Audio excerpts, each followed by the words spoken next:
everyone. I, CA Shikha, welcomes you all on the Taxation Talk.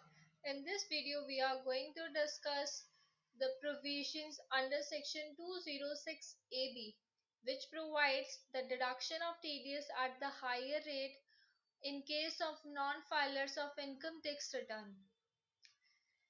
This section came by the Finance Act 2021, and there is a need to ensure the timely filing the return of income by the person this section came. Earlier, we have a provision under section 206AA.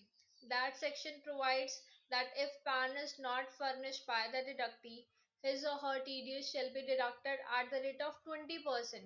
So after this provision, every person try to furnish his PAN on the same basis to ensure that income tax returns are filed or income tax returns shall be filed. This provision came.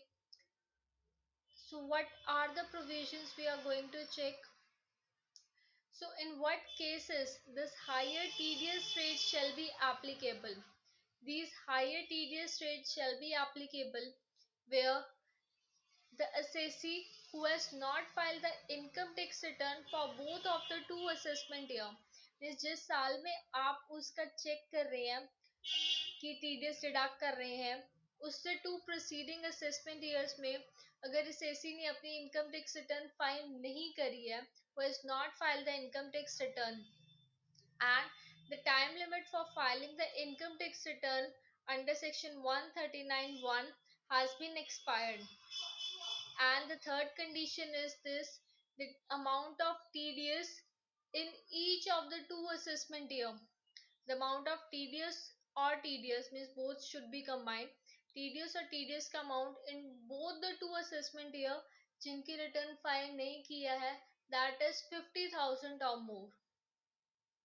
So all the three condition that is to be checked, that उसने अपनी return file नहीं करी है for the two assessment years, preceding two assessment years, time limit under section 139(1) expire हो चुकी है और उसका टीडीएस एंड टीसीएस का amount in both the assessment years, दोनों का असेसमेंट ईयर का 50,000 या उससे ज़्यादा है. इन दैट केस उसका जो टीडीएस डिडक्ट होगा वो at the higher rate deduct होगा. So what are the higher rates? Higher rates है हमारे twice the rate specified in the relevant provision. जो भी उस प्रोविजन में रेलिवेंट प्रोविजन में रेट है उसका ट्वाइस करेंगे. लेट सपोज 194J है तो उसका रेट ट्वाइस कर लेंगे. 10% का 20% हो जाएगा. Twice the rate in force. Rates in force का मीनिंग है जो एप्लीकेबल रेट चल रहे हैं. देखो ड्यूरिंग द कोविड एक रिलैक्सेशन दी गई थी, reduction in rate by the 20% for the period 14 May 2020 to 31 March 2021. In that period अगर हम डिस्कस करें 194J का, तो वो उस समय टीडीएस का rate that was 7.5%. So similarly अगर इन फ्यूचर ऐसा कुछ सीन होता है तो rates in force shall be 7.5%. Then further हमें ट्वाइस द रेट करना है. Then third is the rate of 5%. तो जो तीनों में से हायेस्ट वन होगा that will be the rate of TDS जिसपे हमें डिडक्ट करना है. The example that we have here is that एक डिडक्टी है, उसने अपनी income tax return for the assessment year 2021 and on the preceding or 2021 और assessment year 2019 and 20, हमें 2 years का चेक करना है. उन 2 सालों की रिटर्न उसने फाइल नहीं करी है और हम 194J में टीडीएस डिडक्ट कर रहे हैं, तो उस केस में हमारा रेट क्या होगा? ट्वाइस द रेट हमने करा, ट्वाइस द रेट इज 20% और twice the rates in force.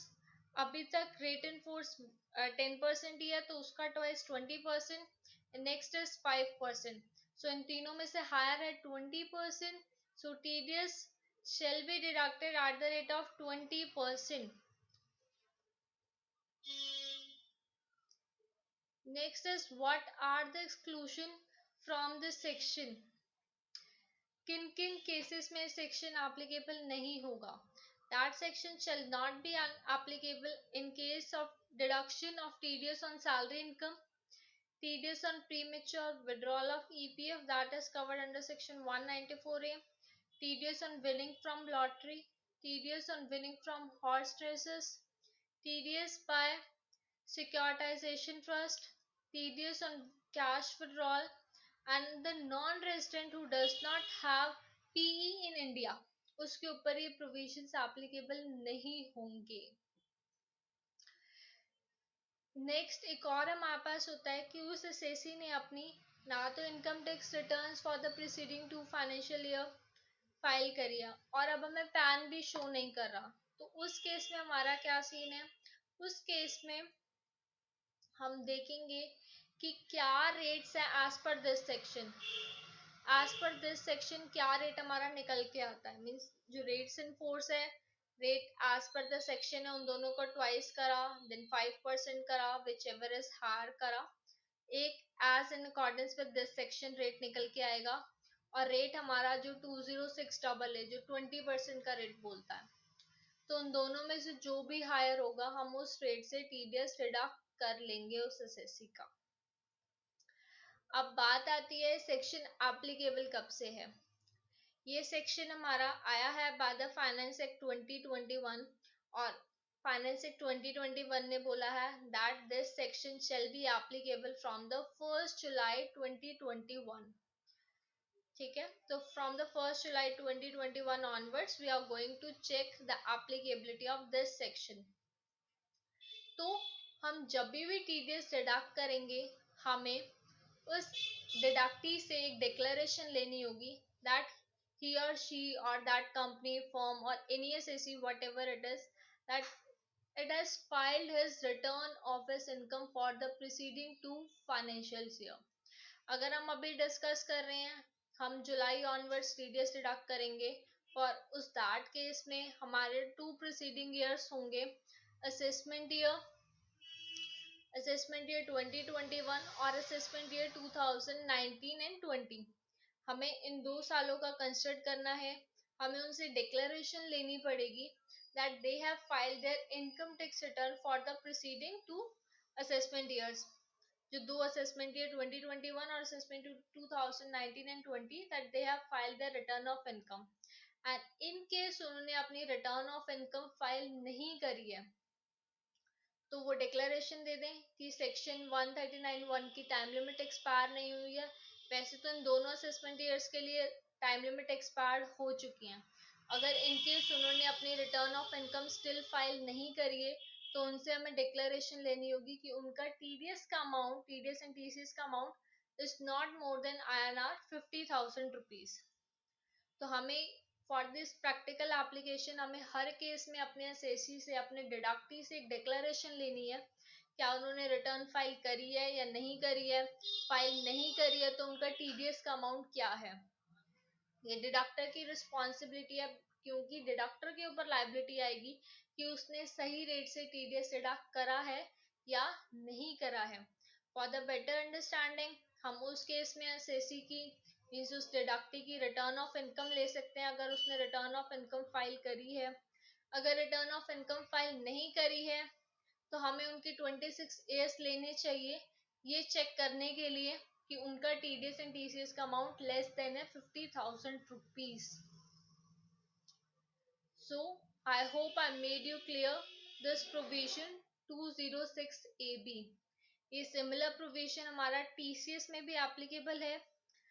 The provisions for the TCS are mentioned in 206 CCA. ये सेम बेसिस पे ही एप्लीकेबल है. मीन जैसे ही हमारा टीडीएस का प्रोविजन है सेम ही हमारा टीसीएस का प्रोविजन है. Hope I make you clear. I make you sense the whole provision. In case you still have doubt, please mention in the comment box. Thank you so much.